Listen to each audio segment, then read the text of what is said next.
여기 한국쯤은 일본의 해군력으로 3일이면 점령할 수 있다는 일본인이 있습니다. 그리고 몸소 그것을 증명하기 위해 자신이 직접 한국으로 가서 캠코더에 영상을 찍어오겠다며 호언장담했는데 막상 한국에 와보니 너무나 충격적인 사실을 깨닫고 그만 무릎 꿇고야 마는데요. 도대체 그가 한국에서 어떤 것을 목격하고 충격받은 것일까요? 안녕하세요. 저는 일본인 미나토라고 합니다.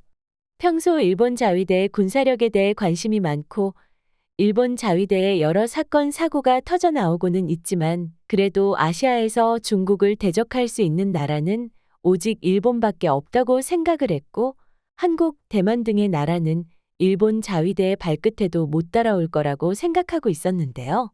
군사력뿐만 아니라 한국, 대만 등 아시아의 다른 나라는 일본보다 경제력으로 보나 기술력으로 보나 한참은 밑에 있을 거라고 생각하고 있었습니다. 그런데 얼마 전 커뮤니티에서 어느 미치광이가 일본은 한국에 이제 많은 부분에서 초월당했고 군사력 부문은 특히 열세라면서 이제 아시아에서 일본은 한국 밑이라고 주장하는 거 아니겠어요? 저는 그 말에 절대 동의할 수가 없어서 직접 한국으로 가서 한국의 생활 수준이나 군사력 등을 촬영해 하나부터 10까지 일일이 다 반박해주기 위해 한국으로 떠났습니다. 저뿐만 아니라 일본인들 대부분이 저와 같은 생각을 하고 있을 겁니다. 솔직히 말해 일본이 한국 같은 후진국과 비교되는 것 자체가 저는 기분이 나빴어요. 시원하게 욕 한번 해주고 말까도 싶었지만 그렇게 되면 저 역시 그 녀석과 마찬가지의 볼품없는 사람이 되는 꼴이니 저는 그게 싫어 정확하게 일본이 한국보다 어떤 분야에서 우위에 있는지 반대로 한국은 왜 일본을 따라잡을 수 없는 건지 정확하게 보여주고 싶어 한국에 다녀오게 됐습니다. 하지만 한국에 입국한 뒤 이곳저곳을 돌아다녀 봐도 정말 충격적이게도 한국에는 노숙자가 보이지 않더군요. 일본은 지하철역 인근 공원 일대의 길거리에 나앉은 많은 노숙자들로 북새통을 이루고 사람들은 밤이면 밤마다 길거리에서 술을 마시고 소리를 지르는 등의 문제를 일삼고 있습니다. 노숙인들만 그런 게 아니라 요즘은 젊은 아이들이 이런 노숙자들을 마치 장난감처럼 갖고 노는 문제도 있는데 실제로 요즘 젊은 애들이 노숙자에게 편의점이나 마트에서 물건을 사주겠다고 도와주겠다고 말하고 함께 마트에 가서 물건을 다 고르면 그때서야 장난이라며 도망가는 애들도 얼마나 많은지 몰라요. 게다가 요즘 엔저 현상과 인플레이션 현상이 워낙 심각하고 일을 하지 않는 20, 30대의 젊은 사람들이 많다 보니 노숙자들을 대상으로 하는 무료급식소에 너무 많은 사람이 몰려서 도시락이 부족한 현상도 벌어져 사회 문제가 되고 있습니다. 하지만 한국은 어디를 둘러봐도 노숙자는 보이지 않더군요. 그때까지만 하더라도 일본이 지난번 도쿄올림픽을 개최할 때 올림픽 기간 동안 노숙자들이 보이지 않도록 지하철역 인근에 얼씬도 못하도록 내쫓은 건 아닐까, 저는 그런 건 아닐까라고 생각했는데 지하철역 인근뿐만 아니라 골목 구석구석을 찾아봐도 한국에서는 노숙자들을 전혀 볼 수가 없더군요. 심지어 한국의 도시는 이런 노숙자 문제 없이 거리는 너무도 깨끗하고 사람들은 일본인들에 비해 훨씬 더 바쁘고 열심히 살아가는 모습을 보여주고 있었습니다. 한국의 도시에서는 새벽부터 사람들이 출근을 하면서 하루를 누구보다 열심히 사는 것처럼 보여주었고 그런 사람들이 모여서 만든 도시 광경은 일본의 도쿄나 오사카 같은 대도시만큼 혹은 그보다 훨씬 더 아름답고 멋있는 건축물들이 거리를 메우고 있었으며 훌륭한 인프라들 역시 도시 곳곳에 깔려 있으면서 사람들은 그것을 아무렇지 않게 사용하고 있더군요. 이건 정말이지 일본인으로서는 믿기지가 않더라니까요. 사실 많은 사람들이 일본 하면 선진국이고 선진국이니까 최첨단 인프라가 도시 곳곳에 쫙 깔렸을 거라고 생각하지만 알고 보면 전혀 그렇지 않습니다. 먼저 대중교통을 예로 들면 일본에는 진짜 많은 지하철이 있지만 한국과 비교했을 때 효율적인 면에서 많이 떨어지는데요. 일본의 지하철은 전부 민간회사에서 운영하다 보니까 가까운 곳을 가더라도 한두 번은 꼭 환승을 해야 하고 심지어 지하철 요금은 상당히 비쌉니다. 그렇다고 해서 지하철 시설이 쾌적하거나 대단한 것도 아니에요. 한국 지하철을 타보니까 확실히 깨달았는데 일본 지하철에는 아직도 스크린 도어가 없는 곳도 많고 내부에는 한국처럼 와이파이를 무료로 제공하거나 에어컨, 히터가 빵빵하게 나오지가 않습니다. 때문에 사람들은 여름엔 더위에 찌들고 사람들의 땀 냄새 때문에 고통을 받아야 하고 겨울에는 아닌지 밖인지 구분이 안 될 정도로 추워 고통을 받아야 합니다. 지하철은 그나마 나은 편인데요. 한국은 버스도 시설이 굉장히 쾌적하고 좋았는데 버스 내부에는 사람들이 이동하는 동안 힘들지 말라고 창문에 기대어 쉴 수 있도록 쿠션도 설치해놨고 핸드폰 하나면 다 되는 사회를 살다 보니까 사람들이 불편하지 말라고 휴대폰 포트까지 설치를 해놨더라고요.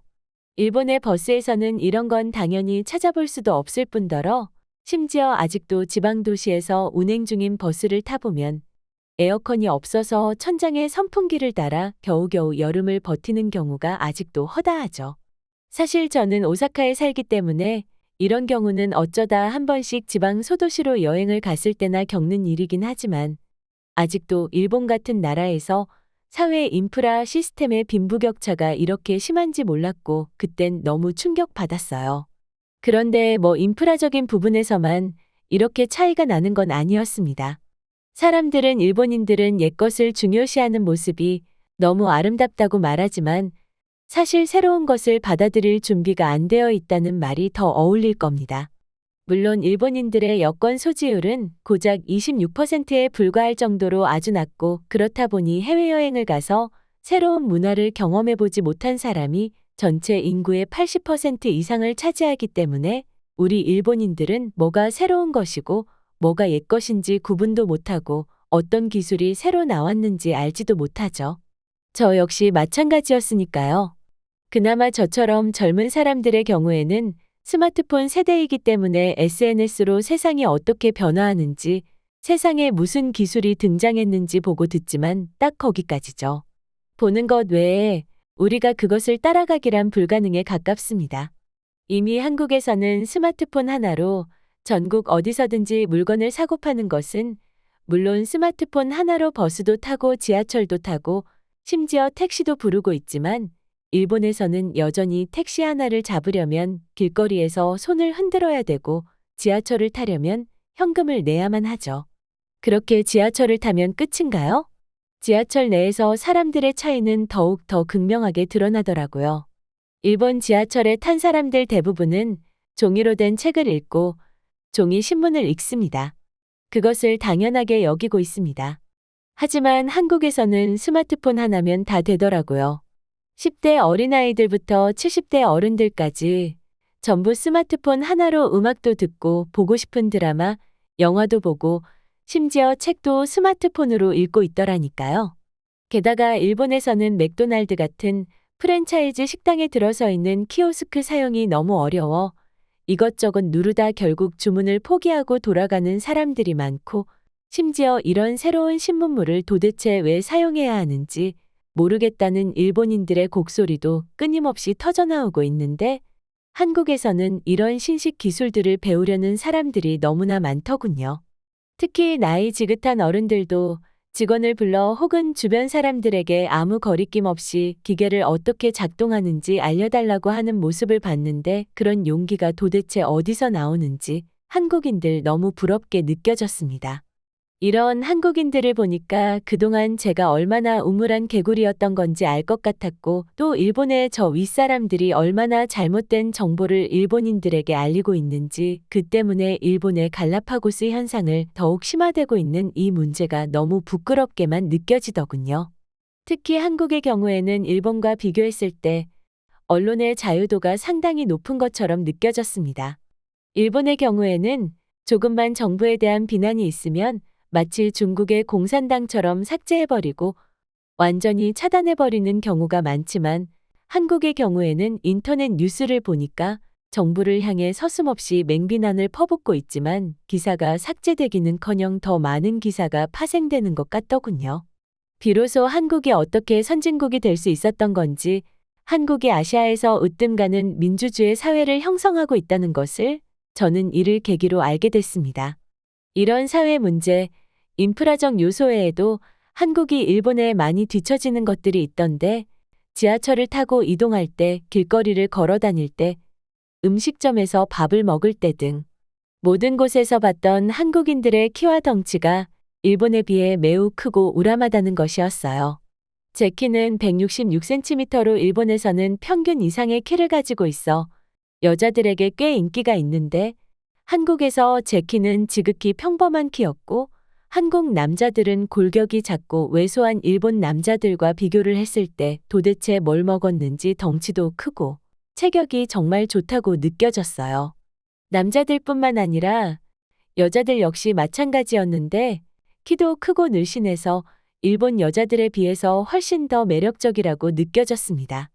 아무튼 그렇게 저는 크고 우람한 한국 남자들과 늘씬한 한국 여자들 사이에 낀 채로 이동하다 목적지 인근 역에 내리게 됐고 저는 그곳에서 왜 커뮤니티의 그 녀석이 일본이 한국에 군사적으로 열세라고 했는지 알 것만 같은 장면을 목격하고야 말았는데요. 지하철에서 빠져나온 저는 제 앞으로 지나가는 소대급 군인들이 제 앞을 지나가는 거 있죠? 저는 그때 잠시 결국 북한군이 한국을 남침했구나 하는 생각이 들면서 온몸에 소름이 끼쳤습니다. 저는 혼비백산하며 남쪽을 향해 뛰어가는데 소대 가장 마지막에 있는 한 군복 입은 남성이 제 손을 잡으면서 무슨 일 있는 거냐며 묻더군요. 심지어 그 남성은 제게 유창한 일본어로 말을 걸어왔고 저는 남성의 질문에 무슨 일이 있길래 이렇게 군인들이 무리지어 이동하는 거냐며 대답과 동시에 질문을 던졌는데 그때 남성의 입에서 나온 말은 저를 기겁하게 만들었습니다. 알고 봤더니 한국 군대는 아직까지 징병제이기 때문에 모든 남자가 약 2년의 기간 동안 군대를 다녀와야 하는데 그것도 모자라 군에서 전역한 후에도 1년에 몇 번씩 예비군 훈련 교육을 받는다고 하더라고요. 정말 충격적인 말이 아닐 수 없었습니다. 예비군 훈련을 한다는 것도 제게는 아주 놀라운 일이었지만 예비군하는 남성들은 놀랍게도 소총류부터 시작해 방탄을 맷 등 모든 것을 갖추고 훈련에 임하더군요. 일본 자위대의 경우에는 최근 들어 국방비의 지출을 늘렸다지만 여전히 큰 규모의 훈련에만 집중할 뿐 여전히 소규모 대대 훈련에는 많은 비용을 지출하지 않습니다. 비용적인 문제뿐만 아니라 사실 말하고 싶진 않지만 자위대의 기강은 한껏 해이하기 때문에 훈련을 하면 크고 작은 문제가 항상 뒤따릅니다. 이 때문에 함부로 훈련을 할 수도 없는 상황이죠.